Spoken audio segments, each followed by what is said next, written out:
ಸಚಿವ ರಾಜಣ್ಣ ಪುತ್ರ ಹತ್ಯೆಗೆ 70 ಲಕ್ಷ ಸುಪಾರಿ ಕೇಸ್ಗೆ ಸಂಬಂಧಪಟ್ಟಂತೆ ಅಗತ್ಯ ಬಿದ್ದರೆ ತನಿಖೆಗೆ ವಹಿಸುತ್ತೇವೆ ಅಂತ ಗೃಹ ಸಚಿವ ಪರಮೇಶ್ವರ್ ಅವರು ಹೇಳಿದ್ದಾರೆ. ಸಿಐಡಿ ಕೊಡಬೇಕೋ ಎಸ್ಐಟಿ ಕೊಡಬೇಕೋ ಇದ್ರ ಬಗ್ಗೆ ಎಲ್ಲ ತೀರ್ಮಾನವನ್ನು ನಾವು ಮಾಡ್ತೀವಿ ಅಂತ ತುಮಕೂರಿನಲ್ಲಿ ಗೃಹ ಸಚಿವ ಪರಮೇಶ್ವರ್ ಅವರು ಹೇಳಿಕೆಯನ್ನು ಕೊಟ್ಟಿದ್ದಾರೆ. ನೆನಪಿರಲಿ, ಈಗ ಆಗ್ತಾ ಇರೋದು ಜಸ್ಟ್ ಪ್ರಿಲಿಮಿನರಿ ಇನ್ವೆಸ್ಟಿಗೇಷನ್ ಮಾತ್ರ, ಅಂದರೆ ಪ್ರಾಥಮಿಕ ಹಂತದ ತನಿಖೆ.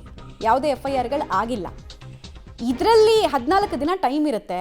ಈ 14 ದಿನದಲ್ಲಿ ಏನಾದರೂ ಸತ್ಯಾಂಶ ಕಂಡು ಬಂದರೆ ಮಾತ್ರ ಅದು FIR ಸ್ಟೇಜಿಗೆ ಹೋಗುತ್ತೆ. ಅಲ್ಲ, ಈಗಾಗಲೇ ಒಂದು ಟೀಮ್ ಸೆಟಪ್ ಮಾಡಿದ್ದಾರೆ. ಆ ಟೀಮ್ ಬಂದು ಅವರು ತನಿಖೆ ಮಾಡ್ಕೊಂಡು ಹೋಗ್ತಾರೆ. ಈಗ ಆಡಿಯೋ ವೈರಲ್ ಆಗಿದೆ ಸರ್, ಅದು ಸುಪಾರಿ ಕೊಟ್ಟಿರುವಂಥದ್ದು ಆಡಿಯೋ ವೈರಲ್. ಅದೆಲ್ಲ ಅವ್ರು ಗಮನಿಸ್ತಾರೆ. ತಮ್ಮ ಗಮನಕ್ಕೆ ಬಂದು ಅಲ್ಲಲ್ಲ, ಅವ್ರ ಗಮನಿಸ್ತಾರೆ. ನನ್ನ ಗಮನಕ್ಕೆ ಬಂದರೆ ಪ್ರಯೋಜನ ಆಗೋದಿಲ್ಲ. ಅವ್ರ ಗಮನಕ್ಕೆ ಬರಬೇಕಲ್ಲ. ಇನ್ವೆಸ್ಟಿಗೇಷನ್ ಮಾಡೋವ್ರ ಗಮನಕ್ಕೆ ಬರಬೇಕು. ಅವರು ಅದನ್ನು ನೋಡಿ ಅವ್ರು ಏನು ತೀರ್ಮಾನ ಮಾಡಬೇಕು ಮಾಡ್ತಾರೆ. ಒರಿಜಿನಾಲಿಟಿ, ಆಮೇಲೆ ಬೇರೆ ಬೇರೆ ಅವ್ರದ್ದೇನು ಪ್ಯಾರಾಮೀಟರ್ಸ್ ಇರ್ತವೆ ಅದೆಲ್ಲ ಮಾಡ್ತಾರೆ. ಸ್ಟೇಟಸ್ ಏನಿದೆ ಸರ್? ನಾನೇನು ಹೇಳೋದಿಲ್ಲ. ನಾನೇನು ಹೇಳಕ್ಕೆ ಹೋಗಲ್ಲ. ಅವರು ಅನೌನ್ಸ್ ಮಾಡಿದ್ದಾರೆ ಅನ್ಸುತ್ತೆ, ಇನ್ನೂ ಮಾಡಿಲ್ವಾ? ಮಾಡ್ತಾರೆ ಅನೌನ್ಸ್ ಮಾಡಿದ್ಮೇಲೆ ನಿಮಗೆ ಗೊತ್ತಾಗುತ್ತೆ. ಗೊಂದಲ ನೋಡಿ, ಅನೌನ್ಸ್ ಮಾಡೋ ತನಕ ಗೊಂದಲ.